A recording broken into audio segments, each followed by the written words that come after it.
বাসায় যদি মাত্র 1 কাপ পরিমাণ গুঁড়া দুধ থাকে তাহলে কিন্তু আপনারা একদম পারফেক্ট 1 কেজি গোলাপ জামুন মিষ্টি তৈরি করে নিতে পারবেন। তাও আবার একদম মিষ্টির দোকানের মতোই, একদম রসে টুইটুম্বুর রসালো গোলাপ জামুন মিষ্টি। আসসালামু আলাইকুম everyone, welcome back to my channel Tahmina's kitchen. মিষ্টি বানানোর পরে ওপর থেকে চুপসে যাওয়া কিংবা ভেতর থেকে শক্ত থাকা এই যত ধরনের সমস্যায় আছে না কেন, আজকের এই রেসিপিটা দেখলে আর কোনো ধরনের সমস্যায় আপনাদের সম্মুখীন হতে হবে না।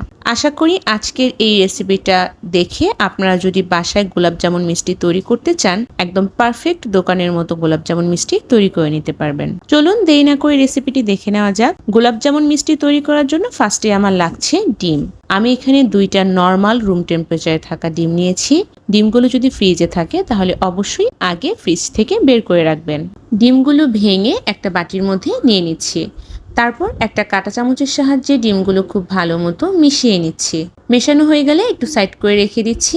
এখন একটা বাটির মধ্যে নিয়ে নিচ্ছি 1 কাপ পরিমাণ ফুল ক্রিম গুঁড়া দুধ। আমি এখানে ডিপ্লোমা যে গুঁড়া দুধটা পাওয়া যায় সেই দুধটা ব্যবহার করেছি, তবে আপনারা চাইলে আপনাদের পছন্দ অনুযায়ী যে কোনো ব্র্যান্ডের গুঁড়া দুধটাই ব্যবহার করতে পারেন। অবশ্যই চেষ্টা করবেন ফুল ক্রিম গুঁড়া দুধটাই ব্যবহার করতে। তারপর দিয়ে দিচ্ছি 2 টেবিল চামচ পরিমাণ ময়দা, 1 টেবিল চামচ পরিমাণ সুজি আর 1 চা চামচ পরিমাণ বেকিং পাউডার। দিয়ে দিচ্ছি 1 টেবিল চামচ পরিমাণ ঘি। এখন হাতের সাহায্যে সব কিছু খুব ভালো মতো মিশিয়ে নিচ্ছি। মেশানো হয়ে গেলে হাতে মুঠ করলেই দেখবেন খুব সুন্দর মতো দলা পাকিয়ে গেছে। এখন আগে থেকে ফেটিয়ে রাখা ডিমের মিশ্রণ থেকে অল্প অল্প করে ডিমের মিশ্রণ দিয়ে মিষ্টির ডোটা তৈরি করে নিচ্ছি। একেবারে সম্পূর্ণ ডিম দিতে যাবেন না, অল্প অল্প করে ডিমের মিশ্রণটা দিয়ে মিষ্টির ডোটা তৈরি করে নেবেন। আমি আপনাদেরকে দেখিয়ে দিব যে আমার কতটুকু ডিম লাগে। মিষ্টির ডোটা মিশানো হয়ে গেছে, আমার কিন্তু সম্পূর্ণ ডিম লাগেনি, এখানে অনেকটা ডিমের মিশ্রণ বেঁচে গেছে।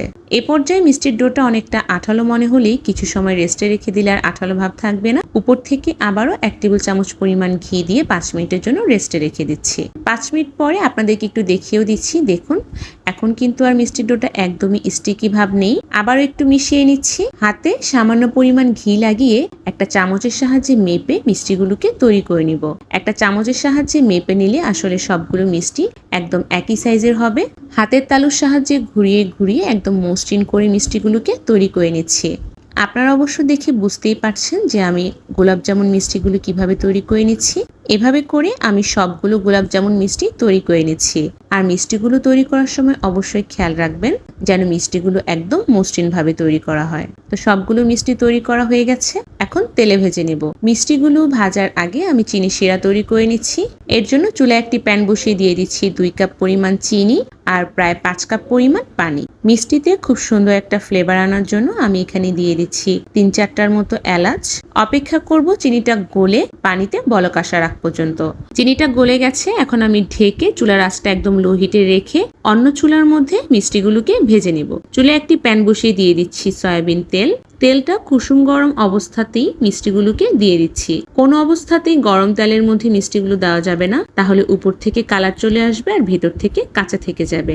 তাই অবশ্যই একদম হালকা তেলটা গরম থাকা অবস্থাতেই মিষ্টিগুলোকে দিয়ে দিবেন। মিষ্টিগুলোকে তেলের মধ্যে দিয়ে কিছু সময় পরে একটু উল্টিয়ে নিচ্ছি। আর চুলার আঁচটা অবশ্যই মিডিয়াম লো হিটে রেখে মিষ্টিগুলোকে ভেজে নেবেন। খুব বেশি জালে মিষ্টিগুলোকে ভাজতে যাবেন না। মিষ্টিগুলো ভাজতে ভাজতে যখন দেখবেন খুব সুন্দর একটা গোল্ডেন ব্রাউন কালার চলে এসেছে, তখন বুঝে নেবেন যে মিষ্টিগুলো ভাজা হয়ে গেছে। আর অবশ্যই চেষ্টা করবেন অনবরত নেড়ে চেড়ে মিষ্টিগুলোকে ভেজে নিতে। আমার মিষ্টিগুলো ভাজতে প্রায় 7-8 মিনিটের মতো সময় লেগেছে, আপনাদের কম বা বেশি সময় লাগতে পারে।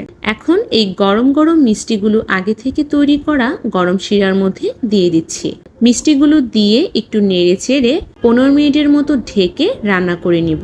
এখন মিষ্টিগুলো ছোট মনে হলেও শিরার মধ্যে জাল করে নিলে দেখবেন মিষ্টিগুলো ফুলে একদম ডাবল হয়ে গেছে। ঢাকনার মধ্যে যে ছোট ছিদ্রটা আছে সেটা আমি টিস্যু দিয়ে আটকিয়ে দিচ্ছি। 15 মিনিট পর আপনাদেরকে দেখাচ্ছি যে মিষ্টিগুলো কেমন হয়েছে। দেখুন মিষ্টিগুলো শিরার মধ্যে জাল করে নেওয়ার পরে একদম ডাবল হয়ে গেছে। মাশাআল্লাহ, দেখতেও কিন্তু কতটা সুন্দর আর লোভনীয় লাগছে। আর একটা মিষ্টিও কিন্তু ভেঙে যায়নি কিংবা চুপসে যায়নি, একদম পারফেক্ট দোকানের মতো মিষ্টি হয়েছে। বেস্ট রেজাল্ট পাওয়ার জন্য মিষ্টিগুলোকে সারা রাত এই শিরার মধ্যে রেখে দিবেন। তবে আমার হাতে যেহেতু সময় নেই, সেই জন্য আমি মিষ্টিগুলোকে ঠান্ডা করে আপনাদের সাথে শেয়ার করছি। মাশাআল্লাহ, গোলাপ জামুন মিষ্টিগুলো যে দেখতে কতটা সুন্দর আর লোভনীয় লাগছে সেটা আসলে আপনাদেরকে বলে বুঝাতে পারবো না। যে কোনো ধরনের উৎসব আয়োজনে কিংবা অতিথি আপ্যায়নে আপনারা চাইলে এই মজাদার গোলাপ জামুন মিষ্টিটা বাসায় তৈরি করে নিতে পারেন। আর যাকেই তৈরি করে খাওয়াবেন না কেন, সে বুঝতেই পারবে না যে এটা বাসায় তৈরি করা। দোকানের চাইতে শতগুণ স্বাস্থ্যকর উপায়ে আপনারাও চাইলে এই মজাদার পারফেক্ট গোলাপ জামুন মিষ্টিটি বাসায় তৈরি করে নিতে পারেন। আমি আপনাদেরকে একটা মিষ্টি কেটেও দেখাচ্ছি। দেখুন মিষ্টিটা কতটা পারফেক্ট হয়েছে। ভিতর থেকে কিন্তু একদমই জালিদার, ঠিক যেমন দোকানের মিষ্টি হয়ে থাকে, আর একদম রসে টুইটুম্বুর। আমার মনে হয় এর চাইতে পারফেক্ট গোলাপ জামুন মিষ্টির রেসিপি আর হতেই পারে না। আশা করি আপনাদের কাছে আমার এই সহজ গোলাপ জামুন মিষ্টিটা ভালো লেগেছে। ভালো লেগে থাকলে আমার চ্যানেলটাকে সাবস্ক্রাইব করে দিয়ে আমার পেজটাকে ফলো দিয়ে পাশে থাকবেন। আর নতুন নতুন কোন ভিডিও দেখতে চান আমাকে কমেন্টে অবশ্যই জানাবেন। আল্লাহ হাফেজ।